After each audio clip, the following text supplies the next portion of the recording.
Ustadz, suami saya masih menyimpan jimat turunan dari kakeknya di dompetnya. Padahal suami saya selalu sholat, saum.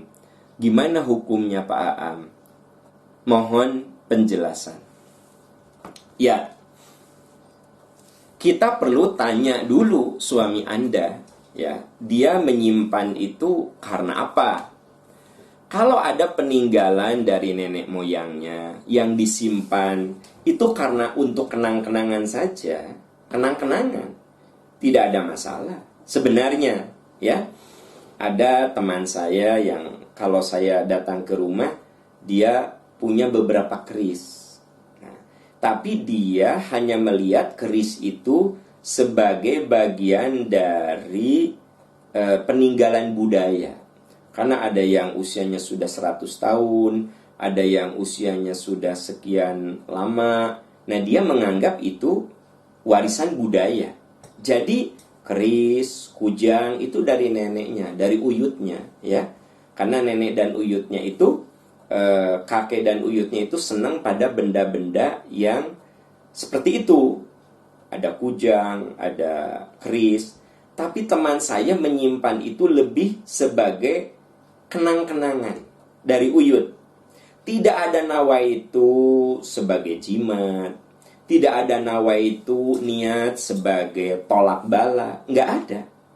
Maka sebenarnya tidak ada persoalan dengan itu.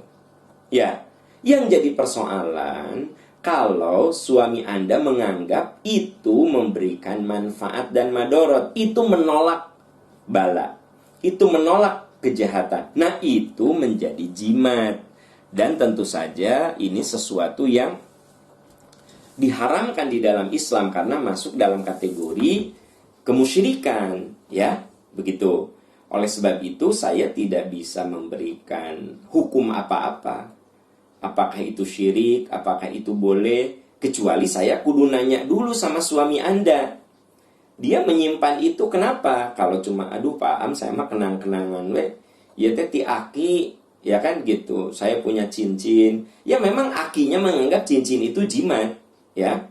Tapi suami Anda tidak menganggap itu jimat. Itu mah kenang-kenangan cincin saja, ya. Lalu apa masalahnya? Tidak ada masalah. Jadi sebenarnya syirik itu ada kaitan juga dengan masalah niat. Contoh sederhana. Di rumah saya ada kaligrafi. Bisa saja kaligrafi itu hanya sekedar hiasan rumah. Ya, saya orang Islam, saya Muslim. Jadi rasanya asa nggak afdol gitu kalau di rumah saya nggak ada nggak ada kaligrafi. Jadi itu bagian dari hiasan rumah saya. Boleh tidak?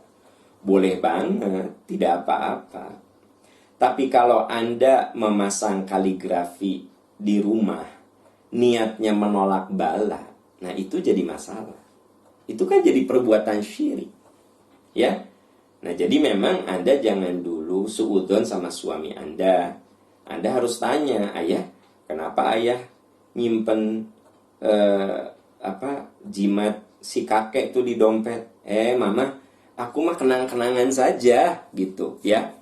Ya berarti kan tidak ada masalah. Tapi kalau kata suami teh, mama, ini teh supaya ayah punya kekuatan, supaya ayah disegani, supaya orang pada takut sama ayah. Nah jelas ini adalah perbuatan syirik. Dan jangan lupa bahwa syirik itu parasit, ya. Parasit itu sesuatu yang nempel dan menggerogoti amal soleh kita, ya.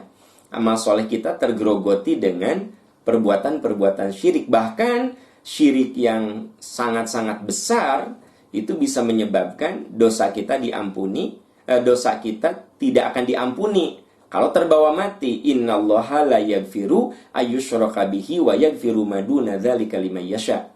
Sesungguhnya Allah tidak akan mengampuni dosa syirik kalau terbawa mati, dan Allah akan mengampuni dosa selain itu. Oleh sebab itu waspadalah dari amalan-amalan yang dikategorikan sebagai menyekutukan Allah. Wallahu a'lam bishawab.